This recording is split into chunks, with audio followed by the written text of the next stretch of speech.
दोस्तों, दिन ब दिन भारत और बांग्लादेश के बीच रिश्ते बिगड़ते जा रहे हैं। हालात ये हो गए हैं कि दोनों देशों की तरफ से अब खुली धमकी दी जा रही है। अब बांग्लादेश की पूर्व प्रधानमंत्री शेख हसीना ने भी मोहम्मद यूनुस सरकार को भारत से ना उलझने की हिदायत दी है। इतना ही नहीं, भारत की तरफ से जहां बांग्लादेश की सीमा के पास युद्ध अभ्यास किया जा रहा है, उसी समय बांग्लादेश के इतिहास में पहली बार पाकिस्तान का जहाज बांग्लादेश के बंदरगाह पर पहुंचा। यानी जो चीज 50 सालों में कभी नहीं हुई वो अब हो रही है। इसके अलावा बांग्लादेश के अंदर इस्लामी संगठन जिसको बैन किया हुआ था, अब वह फिर से सक्रिय हो गया है। बांग्लादेश को लेकर काफी नई अपडेट सामने आ रही है। इन सब के बारे में इस वीडियो में डिटेल में बात करेंगे, इसीलिए वीडियो को अंत तक जरूर देखिएगा। हाल के महीनों में पाकिस्तान और बांग्लादेश के बीच बढ़ती नजदीकियां भारत के लिए गंभीर चिंता का विषय बनी गई है। दोनों देश अब 1971 के विभाजन की कड़वाहट को पीछे छोड़ते हुए एक दूसरे के करीब आते नजर आ रहे हैं। खास बात यह है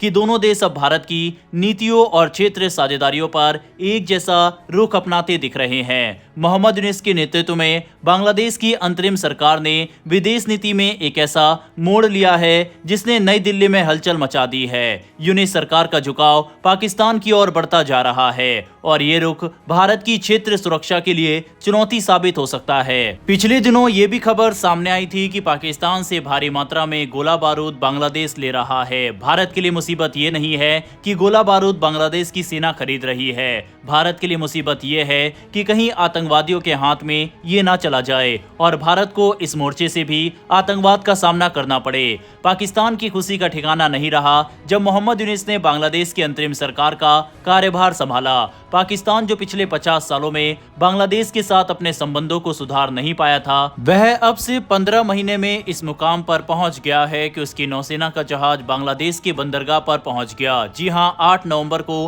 पाकिस्तान की नौसेना का युद्धपोत PNS सईफ बांग्लादेश के चटगांव पोर्ट पर पहुंचा। ये पहली बार हुआ है जब 1971 के युद्ध के बाद कोई पाकिस्तानी युद्धपोत बांग्लादेश पहुंचा। बांग्लादेश नौसेना ने एक बयान जारी करते हुए कहा कि यह एक गुडविल विजिट यानी मैत्री दौरा है जिसका मकसद दोनों नौसेनाओं के बीच दोस्ताना संबंधों को मजबूत करना है। जहाज के स्वागत समारोह में बांग्लादेश नौसेना के वरिष्ठ अधिकारी, पाकिस्तानी दूतावास के प्रतिनिधि और पाकिस्तानी नौसेना प्रमुख एडमिरल नवीन अशरफ भी मौजूद थे। इस दौरे को दोनों देशों के बीच बढ़ती गर्मजोशी का प्रतीक बताया गया। 1971 में भारत ने बांग्लादेश की आजादी में अहम भूमिका निभाई थी। उस समय से लेकर अब तक भारत और बांग्लादेश के बीच मजबूत दोस्ती रही है, लेकिन अब मोहम्मद यूनुस की अगुवाई में ये रिश्ता ठंडा पड़ता जा रहा है। यूनुस की सरकार लगातार भारत से दूरी बना रही है और पाकिस्तान की तरफ झुकाव दिखा रही है। जहां पहले शेख हसीना का शासन भारत के साथ घनिष्ठ सहयोग का प्रतीक था, वहीं अब बांग्लादेश की नई सरकार भारत को एक इंटरफेयरिंग पावर यानी हस्तक्षेप करने वाला देश बताने लगी है। ये बदलाव सिर्फ कूटनीतिक नहीं बल्कि सामरिक स्तर पर भी दिख रहा है। पाकिस्तान और बांग्लादेश के बीच रक्षा सहयोग तेजी से बढ़ रहा है। पाकिस्तान के कई वरिष्ठ अधिकारी हाल के महीनों में ढाका का दौरा कर चुके हैं। 5 अगस्त 2024 को हुए हिंसक छात्र आंदोलन के बाद शेख हसीना को पद छोड़ना पड़ा। उसी आंदोलन के बाद मोहम्मद यूनुस ने अंतरिम सरकार के चीफ एडवाइजर के रूप में कमान संभाली। इस सत्ता परिवर्तन को कई अंतर्राष्ट्रीय विश्लेषक कॉलर रिवॉल्यूशन यानी बाहरी ताकतों द्वारा प्रेरित राजनीतिक बदलाव बता रहे हैं। अमेरिका और पश्चिमी देशों की भूमिका पर भी सवाल उठे हैं। हसीना के जाने के बाद पाकिस्तान और बांग्लादेश के बीच जो दूरी थी वह तेजी से घटने लगी। 2010 में जब हसीना सरकार ने 1971 के युद्ध अपराधों में शामिल लोगों पर मुकदमा शुरू किए थे, तब से पाकिस्तान और बांग्लादेश के रिश्ते सबसे निचले स्तर पर थे।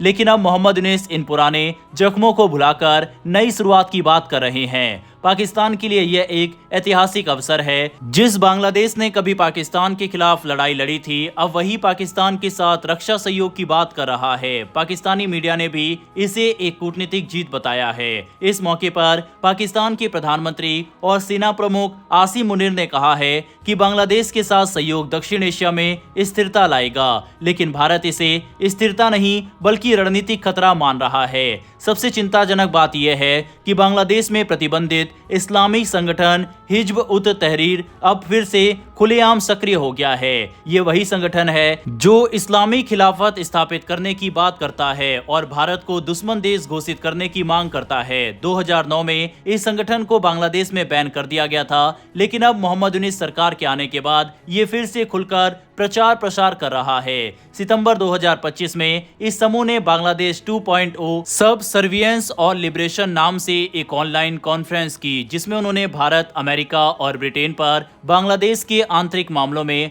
हस्तक्षेप का आरोप लगाया। इस कॉन्फ्रेंस में HUT ने साफ कहा कि भारत को दुश्मन राज्य घोषित किया जाए और बांग्लादेश की सेना को खिलाफत स्थापित करने के लिए आगे आने की अपील की। हिज्ब उत तहरीर अब बांग्लादेश 2.0 का नारा देकर जनता को भड़काने की कोशिश कर रहा है।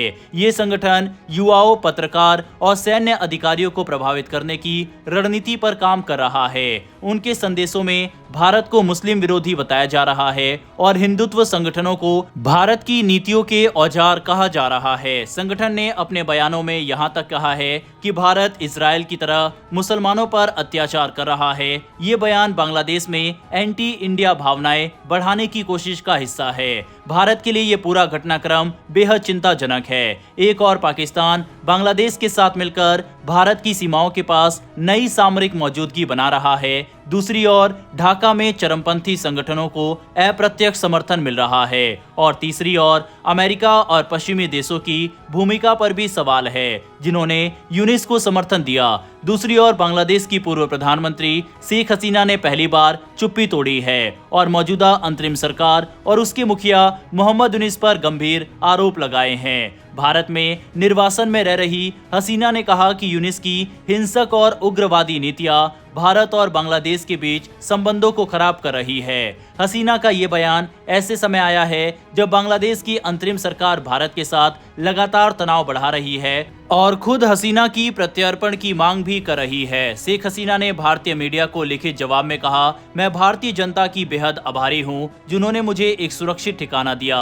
भारत बांग्लादेश का सबसे भरोसेमंद और महत्वपूर्ण सहयोगी रहा है और रहना चाहिए। उन्होंने कहा कि आज अगर भारत और बांग्लादेश के बीच रिश्तों में खटास आई है तो उसकी पूरी जिम्मेदारी मोहम्मद यूनिस की सरकार की हिंसक और चरमपंथी नीतियों पर है। हसीना ने दावा किया है कि यूनिस की सरकार में उग्रवादी ताकतें फिर से सक्रिय हो रही है। उन्होंने कहा कि यूनिस की एक्सट्रीमिस्ट को दी जा रही खुली मदद भारत और बांग्लादेश के रिश्तों के लिए बहुत बड़ा खतरा है। उनके मुताबिक यूनिस की सरकार उन लोगों को रिहा कर रही है जो कभी भारत के पूर्वोत्तर में आतंकवादी गतिविधियों का समर्थन करते थे। हसीना ने कहा कि ऐसे कदम न सिर्फ बांग्लादेश की स्थिरता को खतरे में डाल रहे हैं, बल्कि भारत के साथ दशकों पुरानी दोस्ती को भी कमजोर कर रहे हैं। हसीना ने याद दिलाया कि 2009 से 2024 तक उनके शासनकाल में बांग्लादेश ने तेज आर्थिक विकास किया और भारत के साथ रिश्ते अपने सर्वोच्च स्तर पर थे। उन्होंने कहा कि उस दौरान दोनों देशों ने कनेक्टिविटी, व्यापार और सीमा सुरक्षा जैसे कई मुद्दों पर मिलकर काम किया, जिसका फायदा भारत के पूर्वोत्तर राज्यों को सबसे ज्यादा मिला। हसीना ने कहा कि उन्होंने हमेशा भारत के साथ भरोसे का रिश्ता बनाए रखा, लेकिन अब यूनिस सरकार उस भरोसे को तोड़ रही है। अब दोस्तों, लगातार जिस तरह से भारत और बांग्लादेश के रिश्ते खराब होते जा रहे हैं, ऐसे में ये संभावना जताई जा रही है कि आगे चलकर भारत कोई मिलिट्री ऑपरेशन भले ही छोटे स्केल पर बांग्लादेश के खिलाफ कर सकता है, क्योंकि इस समय बांग्लादेश को सबक सिखाना जरूरी बन गया है। वह चीन की मदद से भारतीय सीमा के पास अपने एयरबेस को एक्टिव कर रहा है। चीनी रडार वगैरह वहां देखे गए हैं, पाकिस्तान के जहाज वहां पहुंच रहे हैं, तुर्की से ड्रोन लिया जा रहा है और सीमा पर इनकी डिप्लॉयमेंट भी कर रहा है। भारत भी मिलिट्री वाइज उचित कदम उठा रहा है, लेकिन ये घटनाएं आगे चलकर एक छोटे स्केल पर लड़ाई का रूप ले सकती है। बहरहाल आपकी इस पर क्या राय है, कमेंट बॉक्स में लिखकर बताइएगा। अगर आपको डिफेंस और वर्ल्ड अफेयर से जुड़ी ऐसी वीडियोस देखना पसंद है तो नीचे दिए गए सब्सक्राइब बटन को प्रेस कर बेल आइकन को जरूर दबा लें। फिर मिलेंगे ऐसी एक नई वीडियो के साथ। धन्यवाद। जय हिंद, जय भारत।